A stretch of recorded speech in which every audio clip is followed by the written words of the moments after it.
Gimana tadi perjalanan ke sini lancar? Alhamdulillah lancar. Oke, nah sebelum sesi konseling kita dimulai, izinkan saya sedikit menjelaskan apa itu konseling ya. Jadi konseling itu adalah pemberian bantuan dari seorang profesional yaitu konselor kepada klien untuk menyelesaikan masalahnya. Nah, dalam konseling itu ada yang namanya asas kerahasiaan, yang dimana apapun yang kamu ceritakan tidak akan dibicarakan kepada siapapun. Nah, dalam konseling ada 3 sesi. Tiap sesinya yaitu berdurasi 30 sampai 60 menit. Mungkin ada yang ingin ditanyakan? Tidak ada. Sebelum kita mulai sesi konseling, mungkin kita berdoa terlebih dahulu di dalam hati.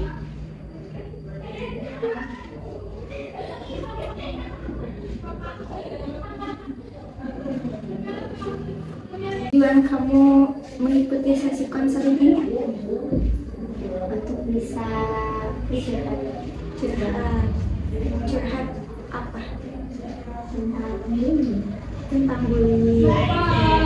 Cerita lebih jelasnya apa? Bullying itu kan kayak ejekan gitu, untuk ya kayak bisa membuat sakit hati manusia. Jelasnya cuman ini ada kan yang bisa membuat manusia sakit hatinya tuh lebih gitu, sampai mikirin yang negatif sampai juga ada yang nangis gitu. Apa kamu maaf sebelumnya, apa kamu korban sebelumnya? Korban. Oke. Terus boleh diceritakan apa kejadiannya? Seperti apa kejadiannya? Waktu itu lagi di kelas, lagi diam, terus diganggu gitu biasa kalau kelas. Terus kan aku itu bilang, bisa diam gak sih gitu. Kata temennya kayak dia ngebully kata-kata yang aneh dari ya kayak ngebully teh bawal gitu kan. Gitu. Terus aku mikir itu kayak sakit hati banget gitu, gak ada sih, cuman ya kok tega gitu kayak gitu ketemu sendiri. Saya sangat mengerti ya, pasti itu membuat kamu sangat tertekan. Terus kedepannya kamu mau seperti apa? Harapan kedepannya aku nggak ingin kayak pengen damai di sekolah gitu, jadi nggak ada kata bullying, jadi biar bisa mereka tuh menghargai teman yang kurang dari mereka. Oke, jadi kamu menginginkan mereka menghargai kamu sebagai teman dan tidak ada bullying lagi di sekolah. Oke. Jika bullying itu hilang di kehidupan kamu, apa yang akan terjadi di dalam hidup kamu? Teman aku jadi kayak merasa aku bahagia banget gitu, senang teman aku nggak kayak gitu lagi, jadi dia tuh sadar gitu bahwa nggak boleh gitu ke temannya sendiri bilang kayak gitu. Jadi dia punya kesadaran, jadi alhamdulillah banget gitu, nggak ngebully lagi. Jadi ada rasa bahagia ya kalau bullying itu tidak ada di dalam hidup kamu. Oke, baik, sekarang saya akan memberikan pertanyaan yang mungkin agak sedikit aneh ya, dan kamu membutuhkan sedikit waktu juga untuk menjawabnya. Nah, sekarang boleh kamu bersandar, ya, relax, santai, tarik nafas. Gimana, sudah relax? Sudah bersandar, relax. Oke. Sekarang coba kamu bayangkan malam ini ketika kamu tertidur ada sebuah keajaiban yang dimana harapan-harapan kamu terwujud. Nah, apa yang akan terjadi pada diri kamu? Yang bisa terwujud itu membuat aku senang banget, bisa tersenyum. Tersenyum seperti dulu waktu masih kecil. Oke, jadi bahagia. Terus apa yang akan kamu lakukan berbeda di pagi hari itu? Jadi nggak ada beban pikiran lagi, nggak ada yang buat aku mikirin aneh-aneh gitu, dan sering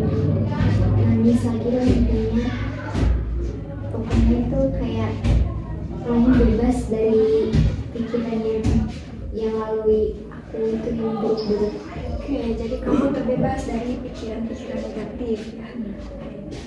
Terus, apakah ada orang lain yang mengetahui bahwa kamu itu telah berubah?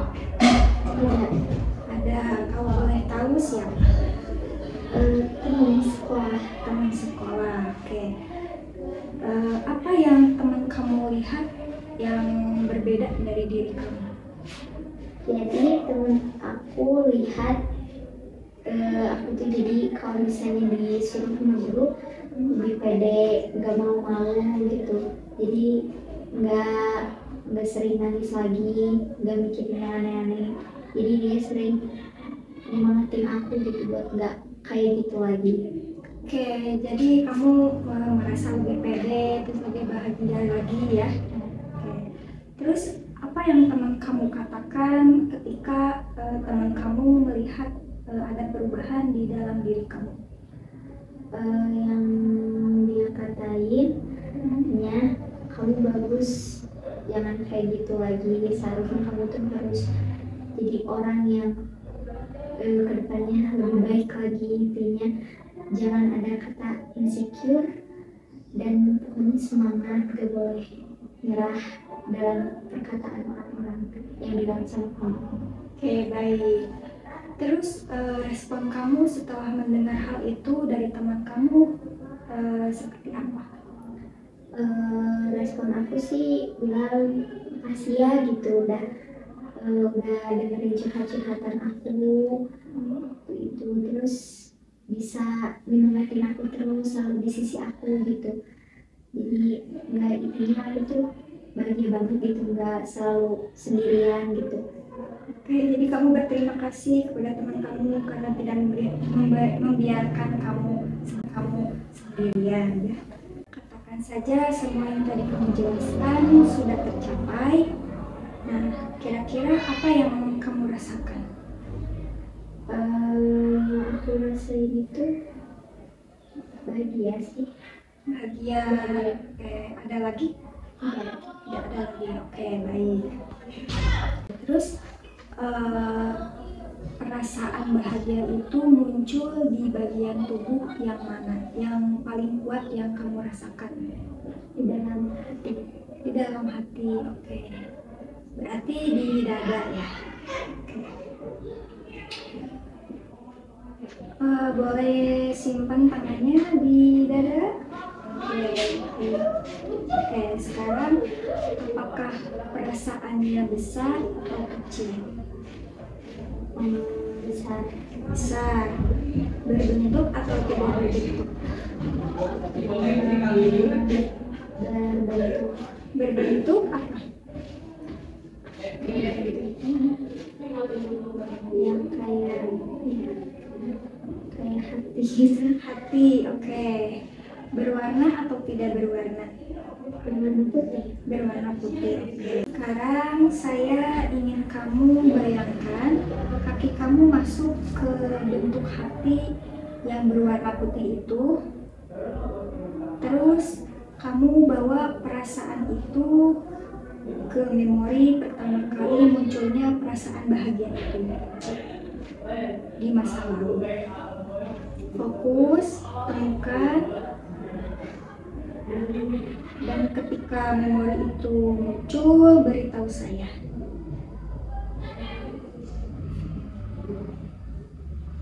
Sudah ada? Ada? Oke, persisnya kapan? Itu kecil.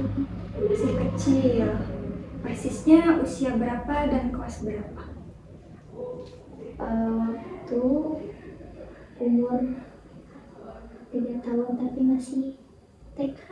Oke, 3 tahun TK ya. Apa yang terjadi di sana? Aku merasa banyak orang yang pada deketin aku, terus banyak yang suka sama aku. Bahagia banget rasanya, senang, selalu senyum, ketawa bareng sama teman-teman waktu kecil. Jadi nggak ada rasa kecewa sama sekali. Oke, apa yang membuatmu bahagia seperti itu?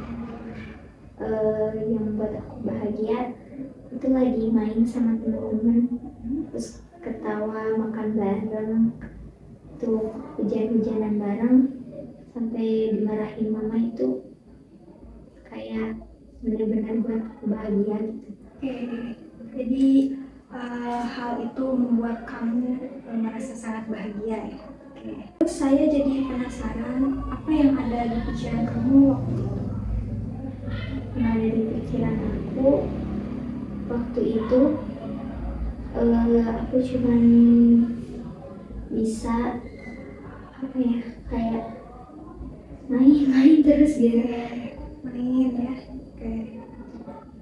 Sekarang saya ingin kamu turun kembali. Mungkin ada pengalaman lain ketika pengalaman positif ini muncul. Apakah ada? Ada. Persisnya usia berapa dan kelas berapa? Untuk umur aku 7 tahun. 7 tahun. Oke. Apa yang terjadi di sana? Yang terjadi di sana, aku merasa kayak waktu SD itu merasa kayak ada sedihnya sedikit sih. Sedikit. Oke. Boleh diceritakan seperti apa? Waktu kelas 1 SD itu aku merasa gak ada teman sama sekali, sering didiemin, dan kalau misalnya aku ngomong itu selalu kadang direspon gitu. Jadi merasa agak tidak nyaman. Ya, oke. Terus pengalaman positifnya apakah ada? Ada. Oke, boleh diceritakan? Pengalaman positif itu pas lagi kerja kelompok doang, Oke. mereka ngajak ngobrol gitu. Oke, jadi itu pengalaman positifnya. Mungkin ada lagi? Tidak ada. Oke, sudah cukup berarti. Oke, menggunakan skala. Kalau ada skala dari 1 sampai 10, di mana skala 1 itu kamu merasa sangat sulit menghadapi situasi ini, dan skala 10 kamu merasa sangat percaya diri dapat menghadapi situasi ini. Nah, kamu kira-kira ada di angka berapa? Di angka 1. Di angka 1. Apa yang membuat kamu merasa di angka 1? Yang membuat aku merasa di angka 1 itu, jadi aku tuh orangnya itu susah di gimana ya, di intinya di apa ya, dibilangin gitu. Terus kalau misalnya aku satu kali sama orang diomongin ini sering nyerah langsung gitu. Jadi susah banget di apa ya, diomongin lah gitu.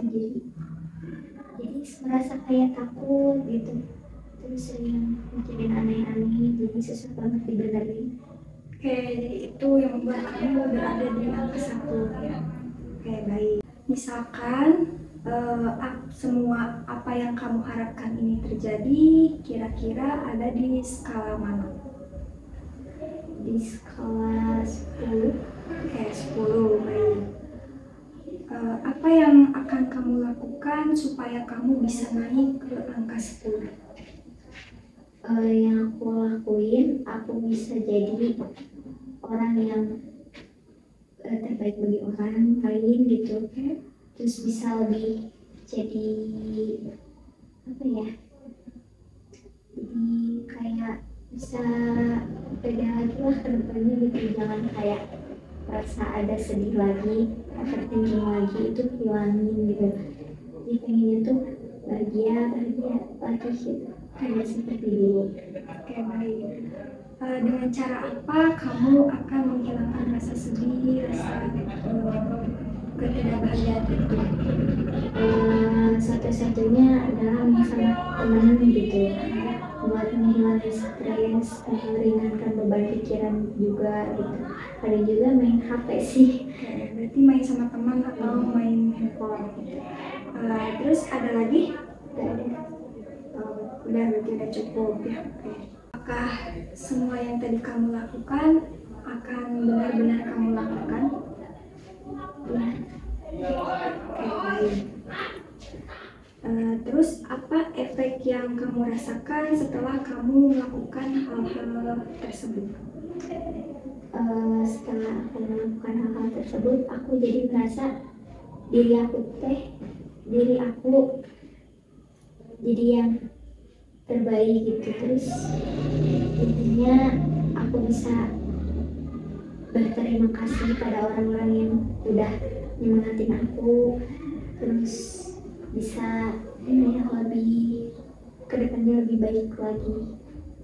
Oke, jadi mungkin kamu kedepannya akan lebih melakukan hal-hal yang lebih positif lagi ya, supaya tidak sedih lagi dengan cara bermain dengan teman, bermain handphone atau yang lain-lain ya, seperti itu Ya.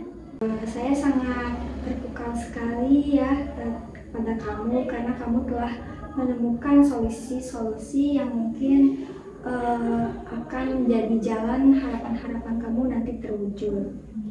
Ya. Kira-kira apa yang akan kamu lakukan dalam 1 minggu ini supaya mempercepat apa yang kamu harapkan? Dalam 1 minggu ini sih aku cuma bisa berdoa gitu supaya bisa jadi lebih baik. Oke. Dan lebih pede kalau misalnya disuruh sama guru ini, jadi harus sadar diri dan aku percaya diri gitu, aku pasti bisa. Apa yang akan kamu lakukan supaya kamu bisa menjadi percaya diri? Yang aku lakuin, aku bisa menjadi yang terbaik dan cuma bisa berdoa di dalam hati dan bisa nenangin pikiran dulu gitu. Jadi dan aku tuh jadi kayak benar-benar aku pasti bisa. Jadi jangan dengerin kata orang lain. Oke, berarti dengan cara afirmasi saja ya, dengan kata-kata positif menguatkan diri sendiri seperti itu. Terus apakah ada hal yang lain yang mungkin akan membuat kamu lebih percaya diri lagi? Tidak ada. Tidak ada, berarti cuma memberikan diri sendiri dengan afirmasi ya.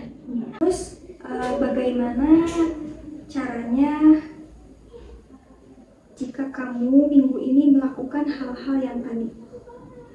Jika minggu ini aku bisa melakukan hal-hal tadi, mungkin aku bahagia banget, terus senang gitu, tenang hati, nggak kayak dulu overthinking, sering nangis kayak negatif. Jadi mungkin kalau misalnya sekarang terwujud, aku bisa bahagia banget sih, pasti senyum lagi. Oke, apa langkah pertama yang akan kamu lakukan? Langkah pertama, pede dulu. Oke, dengan cara apa? Dengan cara semangat lagi gitu. Oke, bagaimana cara kamu bisa menyemangati diri kamu sendiri? Dengan cara kayak gimana ya, paling sama temen dulu diomongin gitu, pasti kamu bisa gitu, disemangatin dulu, terus kayak ya aku bilang ya aku pasti bisa, terus aku langsung misalkan suruh sama guru kamu kan pasti aku bisa gitu. Oke, berarti berdiskusi dulu dengan teman kamu ya, terus disemangatin juga sama teman kamu. Berarti itu hal yang bisa membuat kamu lebih semangat gitu ya. Oke, sebelum kita mengakhiri sesi konseling ini, saya ingin kamu menulis pesan dan kesan yang didapatkan dalam sesi konseling kita kali ini.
Sudah? Oke. Saya boleh tahu apa yang kamu tuliskan? Yang aku tulisin itu tentang kayak tentang bahagia, terus nyemangatin seseorang. Boleh dibacakan? Boleh. Pesan dan kesan sesi konseling Terima kasih sudah mendengarkan curhatan saya, dan di sini saya merasa lebih lega dan bahagia. Pokoknya seru banget sesi konseling kali ini. Terima kasih juga untuk Teh Cila sudah semangatin saya. Semangat juga buat Teh Cila sehingga teteh menjadi manusia terbaik bagi semua orang. Spirit dari Fani, jangan pernah menyerah. Terima kasih ya. Berarti banyak hal-hal positif yang kamu dapatkan di sesi konseling kita kali ini. Mungkin saya akan membacakan pesan ya. Pesan yang saya dapatkan dari sesi konseling ini.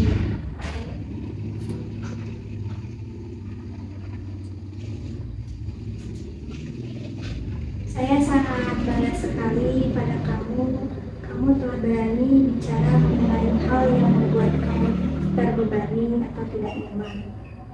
Kamu harus semangat untuk bisa mencapai hal-hal yang kamu harapkan dengan cara setiap kamu merasa sedih, kecewa, tidak percaya diri, insecure, kamu bisa memberikan afirmasi pada diri kamu sendiri. Misalkan, saya bisa, saya percaya diri, saya cantik. Nah, afirmasi itu akan membuat kamu sedikit lebih tenang. Terus langkah-langkah kecil itu boleh kamu lakukan ketika kamu sedih atau perasaan kamu tidak nyaman. Dan juga kamu bisa bercerita kepada teman kamu supaya kamu lebih semangat lagi untuk mencapai harapan-harapan yang kamu inginkan. Terima kasih sudah mau mengikuti konseling ini. Mungkin sekian. Boleh kita tukar pesannya? Oke. Sesi konseling kita sudah selesai. Nanti di sesi konseling berikutnya saya ingin kamu melaporkan hal-hal positif apa yang telah terjadi pada diri kamu. Mungkin sekian. Terima kasih.